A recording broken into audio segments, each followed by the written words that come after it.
He married her to ruin her father, but he never planned to love her. The rain came down like judgment that day, a soft, relentless drizzle that clung to the glass walls of the rooftop chapel, blurring the skyline into silver. Below, New York glittered like a promise, or maybe a warning. The guests whispered that it was romantic, that rain on a wedding day meant luck. But Tommaso Moretti didn't believe in luck. He believed in consequences. He stood tall at the altar, his suit tailored to perfection, the kind that whispered money and power in every stitch. The diamond cufflinks at his wrists caught the light like cold fire. His expression was unreadable sculpted control. He had practiced that face for years, the mask of a man untouchable by emotion. Across from him, Mercedes Crane walked down the aisle. White silk trailed behind her like a ripple of light. Her veil, soft as morning mist, framed a face that looked almost too delicate for the world she'd been born into, the heiress of Crane Global, the daughter of the man who had destroyed the Moretti name. Every step she took sounded like the ticking of a clock, counting down to his revenge. He watched her approach, and beneath the surface calm, his pulse thudded once, hard. Not from attraction, he refused to call it that, but from satisfaction. Years of planning, of clawing his way back from ruin, all led here, to this moment, to her. The priest began to speak, words about love, unity, and forever hollow things. Really, Tommaso barely heard them. His mind was elsewhere, replaying the old images burned into memory.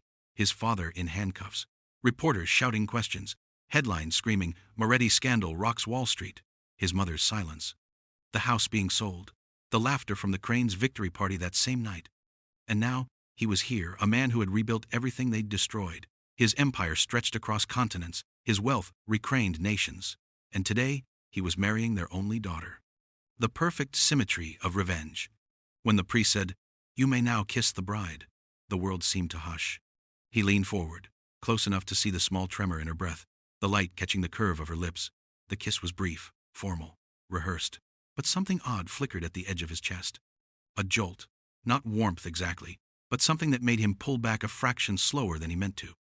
She smiled faintly, though her eyes didn't quite reach his. Applause filled the air. The cameras flashed. The perfect couple stood hand in hand, a billionaire groom and a beloved heiress, sealing what everyone called a union of power. If only they knew the truth. Later, the reception dripped in elegance, a symphony of crystal chandeliers, champagne, and violins. Billionaires toasted to love they didn't believe in. The air smelled of roses and wealth. Mercedes moved through it all with quiet grace, thanking guests, smiling politely, never faltering. Tommaso watched her from across the room, studying her. He had expected arrogance, a spoiled princess who flaunted her father's legacy. But she carried herself differently. There was a stillness to her, something almost sad in the way her eyes softened when no one was watching. He reminded himself not to care. By midnight, when the last toast was given and the photographers gone, they drove home in silence. The rain had stopped, leaving the city glazed with reflections. His mansion awaited a glass and steel fortress perched above Manhattan, where the skyline stretched endlessly beneath. The staff greeted them with champagne, but Tommaso waved them away. "We'll manage," he said. Inside, the air was cool, sterile, more museum than home. Mercedes trailed her fingers along a marble counter, looking around quietly. "It's beautiful," she said at last. "It's functional," he replied. A pause. Then she smiled again, faint and composed. "You don't like small talk, do you?" "I prefer honesty." She nodded slowly, as though she understood something deeper than his words. He poured himself a drink, amber light catching in the glass. "You can use any of the rooms," he said without looking at her. "You'll find the staff helpful. We'll keep things simple." "Simple," she echoed softly. "All right." He glanced up, then she'd slipped off her heels, carrying them in one hand, the hem of her gown brushing the marble as she turned down the hall, barefoot, silent, almost ethereal. He watched her go, something unsteady curling in his chest. She didn't belong here, not in his world of precision and payback. She was too gentle, and yet that made her perfect for what he planned. Tommaso set his glass down. The clink echoed through the room like a final verdict. This wasn't love. It never would be. Upstairs, in the vast quiet of the mansion, Mercedes sat by the window. She had no illusions about this marriage. She'd seen the way he looked at her, polite, distant, as though she were a necessary transaction. But there was something else in his eyes, too, something darker. She didn't know why he'd chosen her, but she'd seen enough of the world to recognize pain hiding behind power. Downstairs, Tommaso stood before his office window, staring out at the city lights. The reflection staring back at him was a man who had everything: wealth, control, victory. But beneath it, the boy who lost his family still watched, still waited for closure. And now, she was the key. The beginning of her downfall, or maybe his? The mansion sat on the cliffs of the Hudson, a modern fortress of glass and shadow. By day, it shimmered like a mirror. By night, it glowed faintly, one man's empire standing against the skyline he'd conquered. Inside, the rooms were vast and silent. The kind of silence that doesn't feel peaceful, but watchful, as if the house itself was holding its breath. For 3 weeks after the wedding, Mercedes Crane lived like a ghost inside it. She woke early, long before Tommaso came down from his study, and spent her mornings on the terrace with tea, watching the city haze fade into daylight. She spoke little to the staff, treated them gently, and filled her time with small, practical things: reorganizing the library, tending to the neglected garden on the east wing balcony, sketching by the window when no one was looking. Tommaso watched her sometimes quietly, from a distance. He had expected a fight, expected tears, demands, the kind of entitled performance he'd seen from the women who floated in Crane's circles. But Mercedes was none of that. She wasn't naive, no. She was calm, in a way that unnerved him, the kind of calm that came from having known storms before. She didn't ask for his attention, nor his affection. She didn't pry into his past or demand explanations. She simply was a soft, steady presence that made the cold edges of his home feel different somehow. And that infuriated him. Because she wasn't supposed to be likable. She was supposed to be his enemy's daughter, a symbol of the family that had stolen everything from him. But instead, she moved through his world like light filtering through smoke, quiet, patient, impossible to hate. One evening, Tommaso returned late from the office. A new acquisition deal had just gone through, another victory, another empire swallowed, the kind of win that once would have made him feel invincible. But lately, the taste of victory had dulled. As he stepped into the house, he heard music, faint, gentle, a piano somewhere down the hall. It wasn't from the speakers. It was live. He followed the sound. In the grand room, under the soft glow of a chandelier, Mercedes sat at the piano.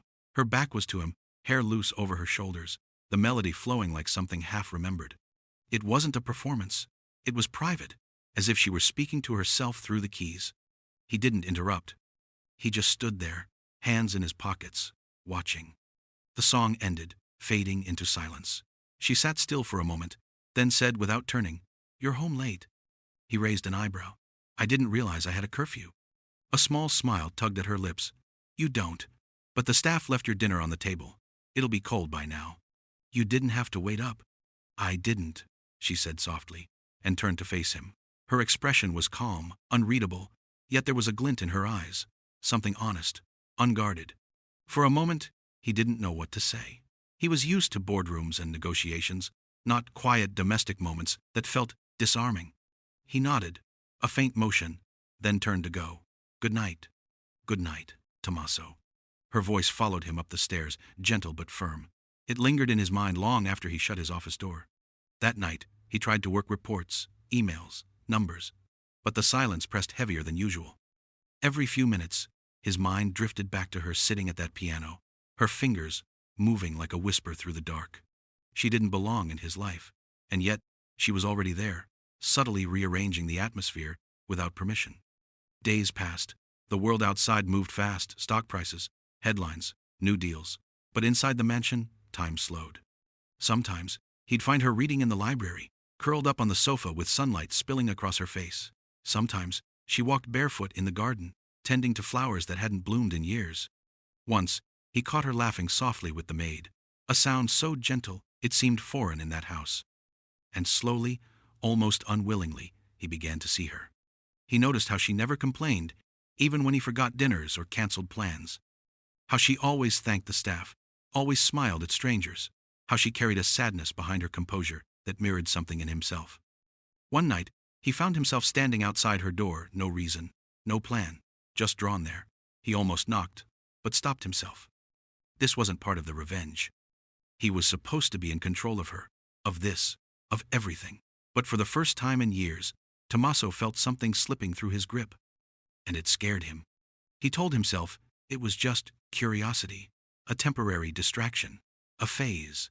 But deep down, a quieter voice whispered the truth, that for all his power, all his wealth, all his vengeance, he had built an empire of ice. And Mercedes Crane was the first warmth to touch it in years. Outside, the city pulsed with life below the cliffs. Inside, two souls shared the same house, bound by vows, divided by secrets, and moving slowly, inevitably, toward the collision neither of them yet saw coming. The storm came at midnight. Thunder cracked over the cliffs, shaking the mansion's glass walls as rain hurled itself against the windows. Mercedes had been awake for hours, her sketchbook open but forgotten on her lap. The house felt different when it rained, like the walls whispered secrets. Across the hall, the light under Tommaso's office door burned through the night, as it always did. She wondered what kept him there so long. Power? Fear? Or maybe something he couldn't let go of. She had stopped expecting warmth from him weeks ago. What unsettled her wasn't his distance, it was the way he looked at her sometimes, as if torn between wanting to protect her and destroy her all at once. Tonight, she couldn't sleep. She rose, wrapped a silk robe around her shoulders, and drifted toward the light. Inside, Tommaso stood before a wall of old photographs. He hadn't heard her enter. The storm flashed, lightning washing his face in silver and shadow. He was staring at a single framed picture, a man's face, stern and proud. His father. Mercedes spoke softly. "You loved him very much, didn't you?" He turned sharply, startled. "You shouldn't be here." She hesitated. "I couldn't sleep." He didn't answer. His jaw was tight, his hand still gripping the edge of the desk. She stepped closer. "Is that your father?" For a long moment, he said nothing. Then quietly, "It was." Her gaze softened. "He looks like you." That drew a bitter smile from him, the kind that carried more pain than humor. "I used to think that was a compliment." The silence stretched. Outside, thunder rolled again. Mercedes glanced around the office mahogany shelves, neatly stacked files, and on the desk, a photograph yellowed at the corners. She recognized the name on the folder beside it, Crane Global Holdings. Her father's company. Her breath caught. "You work with my father?" she asked carefully. Tommaso's voice hardened. "Worked." Her pulse quickened. There was something in his tone she hadn't heard before, old hatred, tightly caged. She didn't press further, but when she looked at him, the tension in his shoulders, the way his eyes darkened, she felt the quiet truth rise like a shadow in the room. Whatever bound them together wasn't just marriage, it was history. When she finally left, closing the door behind her, Tommaso exhaled the breath he hadn't realized he'd been holding. He turned back to the photograph of his father. "Almost there, Papa," he whispered. "Just a little longer." The memory came like smoke, slow, thick, impossible to stop. He was 15 again, standing in the marble foyer of their old home, watching police flood through the doors. His father's cufflinks gleamed under the flash of cameras as they dragged him away. Fraud, the papers said. Insider trading. Corporate theft. But it was all a lie, fabricated by Richard Crane, his father's trusted business partner, who had framed him to take full control of their joint venture. Within months, the Moretti name was ruined. His mother, once the elegant face of their empire, fell ill under the shame. And Richard Crane, he prospered, built Crane Global, raised a daughter in luxury, while the Morettis lost everything. Tommaso had sworn that night, standing under the rain outside the courthouse, that one day the Cranes would pay. And now, all these years later, he was fulfilling that vow. Marrying Mercedes Crane, the daughter of his enemy, was the perfect blade. He had planned to make her love him, to make her trust him, and then tear it all down. He wanted her father to watch her break. But he hadn't expected Mercedes to be the way she was. Not spoiled, not proud, just heartbreakingly kind. Every day she made it harder to hate her. Every gesture, every quiet smile, every small act of grace chipped at the wall he'd built around his soul. And that terrified him more than the revenge ever had. A week later, at a charity gala in the city, Tommaso watched her from across the ballroom. She was speaking with a group of donors, her laughter soft and unforced. People gravitated toward her, drawn by something genuine in her presence, something he had long forgotten existed in his world. When she finally noticed him watching, she smiled, and for a fleeting moment, something inside him gave way. He saw her not as his enemy's daughter, but as a woman he could have met in another life, one without vengeance or ghosts. But then, he saw the man standing beside her, Richard Crane himself. Age hadn't softened him. The same sharp smile, the same confident stride. Crane clasped his daughter's arm proudly, oblivious to the storm building across the room. Their eyes met Crane's and Tommaso's, and the years between them vanished in a single, electric second. Hatred surged like fire through Tommaso's veins. He excused himself from the crowd and walked out to the terrace, the city lights flickering below. The night air bit cold against his skin. He braced his hands on the railing, trying to steady the fury that pulsed in his chest. He had promised himself he wouldn't lose control. Not tonight. Behind him, the soft click of heels approached. Mercedes's voice came gently through the dark. "Are you all right?" He didn't turn. "You shouldn't be here." "You said that before," she said. "And I didn't listen then either." He almost smiled, despite himself. "Your father's inside." "I know." "Then why aren't you with him?" A pause. "Because you looked like you needed someone more." The wind caught her hair, carrying the faint scent of jasmine. He finally turned. For a long moment, they just looked at each other, no masks, no pretense, just two souls caught in a storm they didn't yet understand. Something in him wanted to reach for her, to forget every reason he had ever had for hating her name, but revenge was a poison one he had lived on too long to let go of easily. So instead, he straightened his jacket, forced his voice into calm. "Go back inside, Mercedes. You don't belong in the cold." She hesitated, eyes lingering on him. Then she nodded and walked away, her figure fading into the light of the ballroom. He watched her go, torn between the past that demanded vengeance and the present that whispered of mercy. For the first time, Tommaso wondered if he was still fighting for justice, or if revenge had already turned him into the very thing he once despised. The days that followed the gala unfolded in strange quiet. Something had shifted between them, subtle, like the first thaw after winter. Neither spoke of it, but both felt it in the air. Tommaso had begun to notice things. How Mercedes hummed softly when she cooked, though she didn't have to, since the staff could handle everything. How she sometimes left her tea unfinished, distracted by the sunrise. How she always said thank you to the doormen when they went out, as if kindness were her second nature. He told himself it was nothing. Observation, curiosity, that was all. But he caught himself thinking about her more often at the office, between meetings, in the back seat of his car, staring out at the city that once defined him. Her voice would slip through his memory without warning, calm and unassuming, like water finding its way through stone. It annoyed him, and yet he didn't stop it. One evening, a storm rolled across the skyline, the kind that turned New York into a maze of silver mist and amber lights.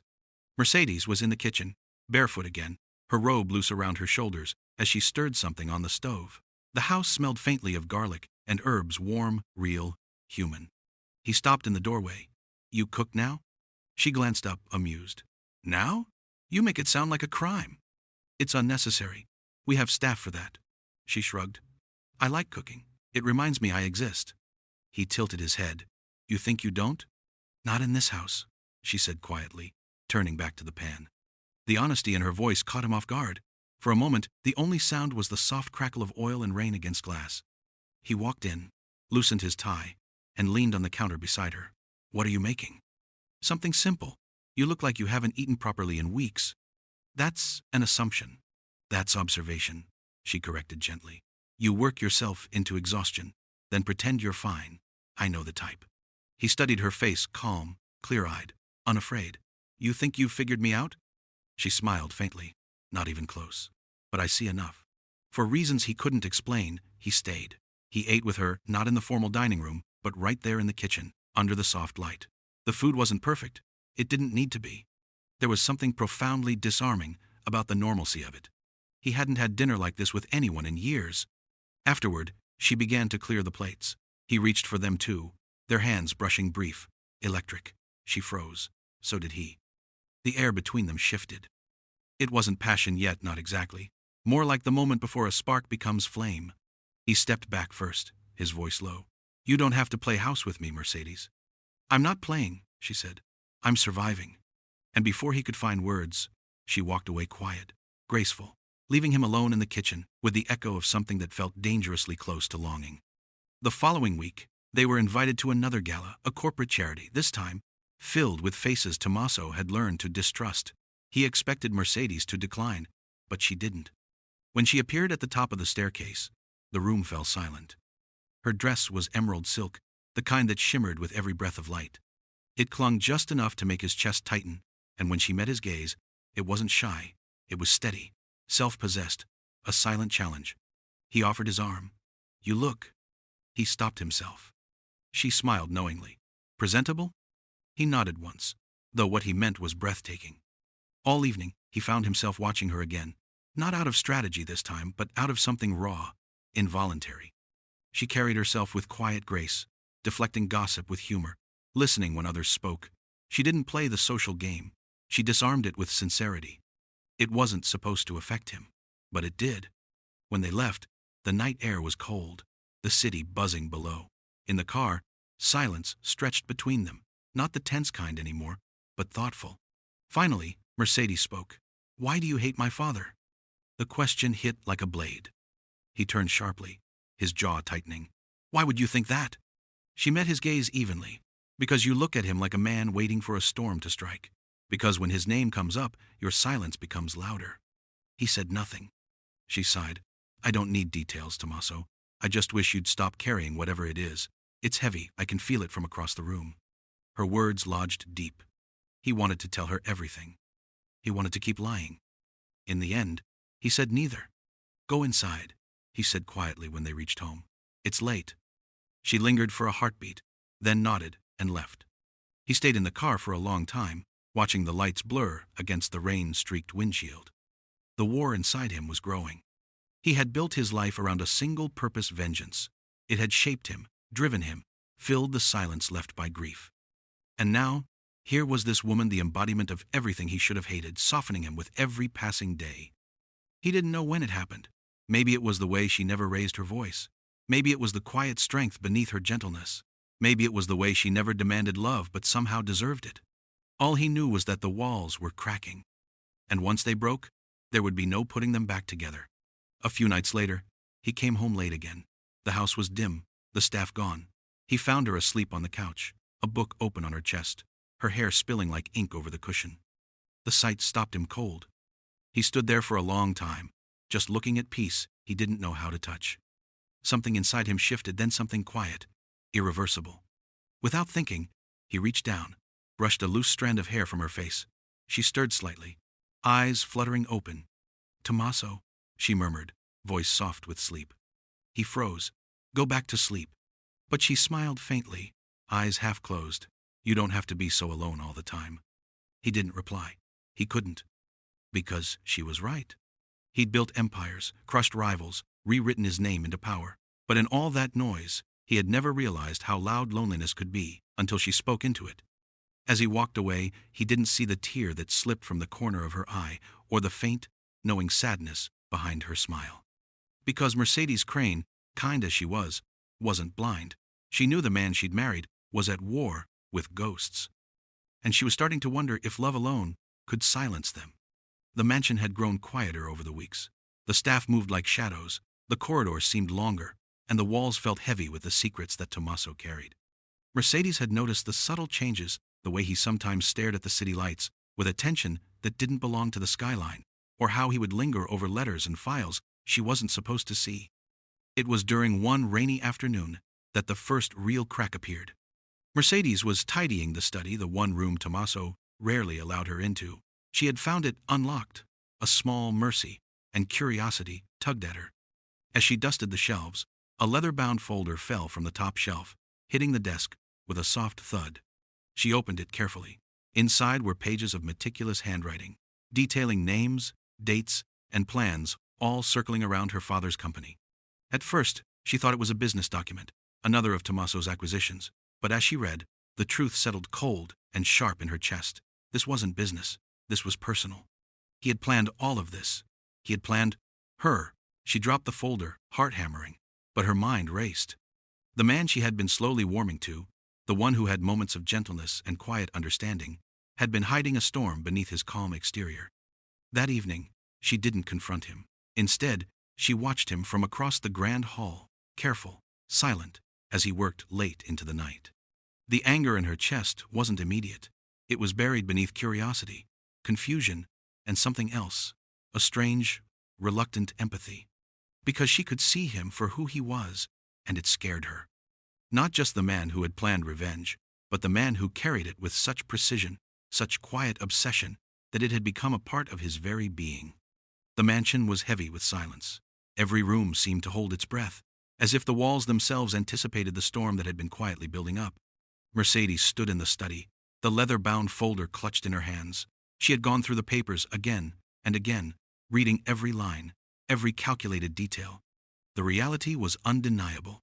Tommaso Moretti, the man she had been slowly learning to care for, had planned her downfall, planned her pain, planned her father's humiliation. And yet, even as her heart ached, there was something else, the faintest echo of the man she had glimpsed in rare, quiet moments. The man who hummed at the piano, who ate dinner with her in the kitchen, who had softened, even if only slightly, under her presence. She waited for him. When he finally entered, the air between them seemed to crack.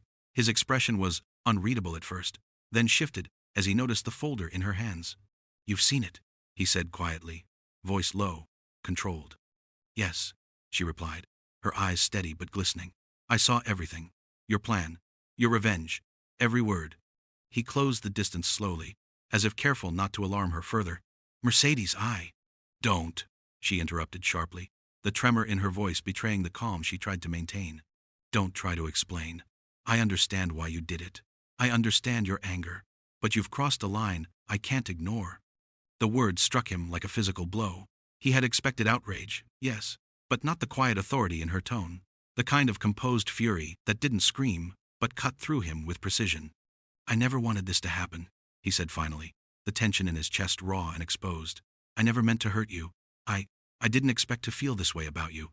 "You didn't expect to fall in love with me?" she asked softly, though there was no mistaking the bitterness beneath it. He shook his head, almost bitterly. "No, I didn't." And yet, his words faltered. "Yet somehow, everything changed when I wasn't looking, when you weren't supposed to matter. But you do, Mercedes. You always have." Her breath caught, but she refused to soften completely. "Tommaso, love doesn't erase what you did. You manipulated me, my trust, my heart. How am I supposed to forgive that?" He took a step closer, carefully, almost reverently. "I don't expect you to forgive me tonight. Maybe, ever. But I can't undo what I've done. All I can do is show you, prove to you, that I'm not the man I was when I started this." She looked at him, searching, hesitant. "And if I let you, if I believe you, what happens then?" He swallowed hard. "Then, maybe we have a chance, a real chance. But I won't ask you to stay for my sake, only for yours." For a long moment, the air was thick with unspoken emotion. Outside, the city lights shimmered, and somewhere distant, the soft patter of rain began again. Mercedes lowered the folder to the floor. Her hands trembled slightly, but she met his gaze. "You hurt me, Tommaso. You hurt me deeply. But," she hesitated, "I can see the man behind it, the man you're becoming, and maybe I can try to understand." Slowly. A flicker of relief, no, hope crossed his face. He didn't move too close, respecting her distance, but the tension between them softened. For the first time in weeks, it wasn't about power, manipulation, or revenge. It was just them, fragile, human, real. "I'll wait," he said quietly, "as long as it takes." She nodded, finally allowing a small, almost imperceptible smile. "I'll try, but this doesn't erase the past." "No," he agreed, "but maybe it can shape the future." And in that charged silence, a fragile bridge formed between them, a tentative understanding that love, even after betrayal, could begin to bloom. For Tommaso, it was terrifying and exhilarating all at once. For Mercedes, it was cautious, tentative, but unmistakable, a glimmer of hope. Outside, the rain fell softly, washing the mansion in silver light, and inside, two hearts, battered, weary, and scarred, took the first tentative steps toward healing. Tommaso stood frozen for a long moment, his gaze fixed on Mercedes. The folder in her hands had dropped with a soft thud, and for the first time, he saw her not as a pawn or a symbol of vengeance, but as a woman standing before him, real, hurt, and quietly resolute. His chest felt tight, as though every year of carefully contained rage and obsession had collided in a single, heavy weight. He wanted to speak, to explain, but the words faltered on his tongue. He felt the unfamiliar ache of uncertainty, the kind that gnawed at the edges of control. He began, then stopped, swallowing hard. He glanced at the papers scattered on the floor, at the folder that had exposed everything he had tried to keep hidden. His jaw clenched. I didn't plan for this," he said finally, voice rough. "For any of this to happen." "Not this?" she asked softly. though the edge of bitterness in her tone was unmistakable. "No," he admitted, almost to himself. "Not you. I didn't expect." He shook his head, frustrated with the sudden vulnerability clawing its way through him. "I didn't expect to see you like this. Not gentle, not patient, not human." Mercedes blinked, taken aback.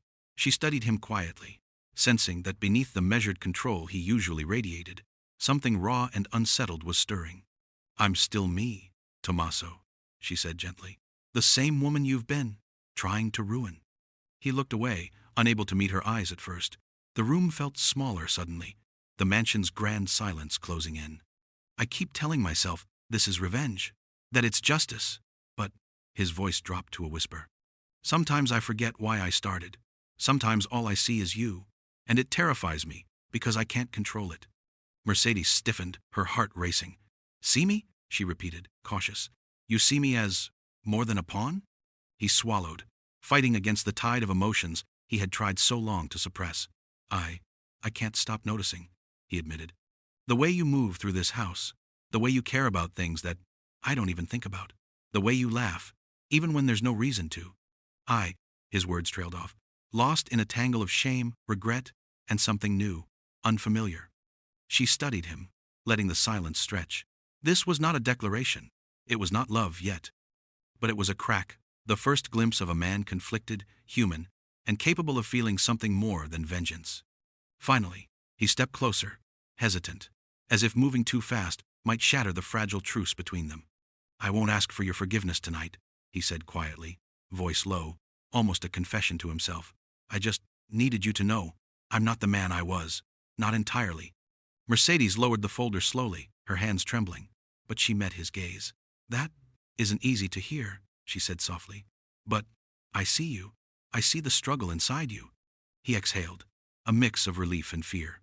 For weeks, he had carried rage, pride, and obsession as shields.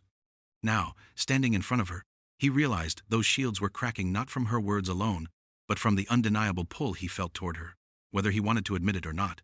For the first time, the space between them wasn't about power, manipulation, or revenge. It was fragile, uncertain, and real. Mercedes tilted her head slightly, hesitant but patient. "I can try to understand." Slowly. He nodded, eyes fixed on her, not fully trusting himself to speak. "Slowly," he echoed, almost as if promising himself he would follow that path, too. Outside, the rain began to fall softly, silver against the mansion's glass. Inside, two hearts wary, bruised, and human began to sense the faint possibility of connection. Not love yet, not forgiveness yet, but the first tentative steps towards something neither of them could have anticipated. The city had not yet woken when Mercedes slipped out of bed. The mansion was quiet, soft shadows stretching across the polished marble floors. She moved with a gentle, careful rhythm, almost afraid of disturbing the fragile truce that had formed between her and Tommaso. He was in the study again, of course. The papers that had once exposed his revenge plan were neatly stacked and filed away, as if the storm had never existed. But Mercedes knew better. The storm had not vanished. It had shifted, tempered into something quieter, something patient. She paused at the doorway, watching him. He was seated in the large leather chair, sleeves rolled up, fingers tracing the edge of a photograph. His face, usually so impassive, was tense, not with anger this time, but with thought. The soft morning light caught the lines at the corner of his eyes. He looked human, fragile, vulnerable. He looked up and noticed her. His eyes softened, a far cry from the controlled, sharp gaze he had carried for so long. "Good morning," he said quietly. Not a greeting of habit, but of intent. "Morning," she replied, stepping closer. Her bare feet made no sound on the marble, but he was fully aware of her presence. They moved through the day like this, careful, tentative, acknowledging each other without pretense, slowly learning to navigate the delicate balance between fear, trust, and the faint beginnings of love. It wasn't until late afternoon that Mercedes finally brought up the question that had lingered in both their minds like a shadow, their father's. "Tommaso," she said gently, sitting across from him at the study desk. The folder from weeks ago was absent. The papers that had once divided them now seemed trivial. "I want to know, really know, what happened between our dads." He took a deep breath, leaning back. The storm of anger and obsession that had driven him for so long flared in his eyes for a moment, but he blinked it away, leaving only a quiet, unguarded sadness. "It was all Crane," he said finally. "Richard Crane. My father trusted him, completely, like family.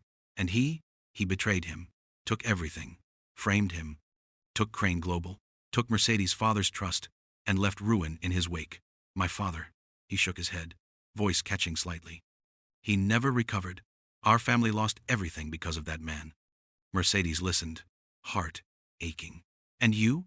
You married me to punish him? He flinched at the bluntness of the question, but did not deny it. I thought, if I could hurt you, make you question your trust, your love, I thought it would hurt him in a way he deserved, but I miscalculated. His eyes met hers, raw and honest. I miscalculated everything. You changed it. You've changed me. She reached out, slowly, placing a hand on his. His hand was warm, calloused, familiar in a way that surprised him. I understand, Tommaso, the pain you carried, the anger, but it doesn't have to own you anymore. He swallowed hard. He wanted to pull her closer, to wrap her in a way that would erase the months of tension and cold walls, but he knew he had to be patient. Love couldn't be demanded. It couldn't be forced. It had to grow, just as trust had to be rebuilt. The truth about their fathers came slowly. Over the next days, Mercedes and Tommaso pored over old contracts, emails, and court records. Piece by piece, the full story emerged. Richard Crane had manipulated, bribed, and fabricated evidence to ruin the Moretti family and simultaneously protect his own empire. But what surprised them both was that Mercedes' father had acted in good faith.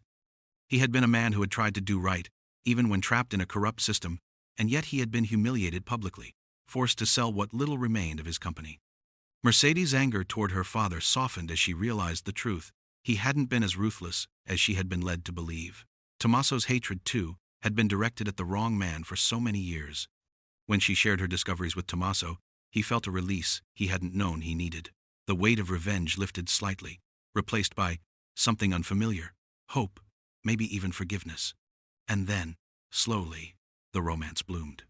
It was not the dramatic, instant love of novels.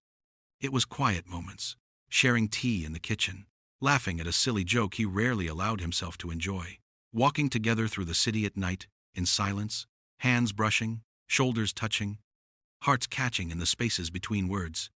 Tommaso found himself noticing the little things, the way she cradled a cup of coffee with both hands, the way she tilted her head when she was thinking, the softness of her hair in the sunlight. He hadn't realized until now how much he had been starved for warmth, for gentleness, for a connection not built on strategy or manipulation. Mercedes, too, felt the change in him. The steel she had feared was softening, not disappearing, but bending around something better: honesty, vulnerability, and a growing, undeniable affection for her. It was a slow burn, patient and deliberate. Neither rushed, neither demanded. They simply existed in each other's presence, learning, healing, trusting again. The turning point came one evening on the terrace. The sun had just set, painting the sky in shades of gold and rose. The city lights began to flicker awake.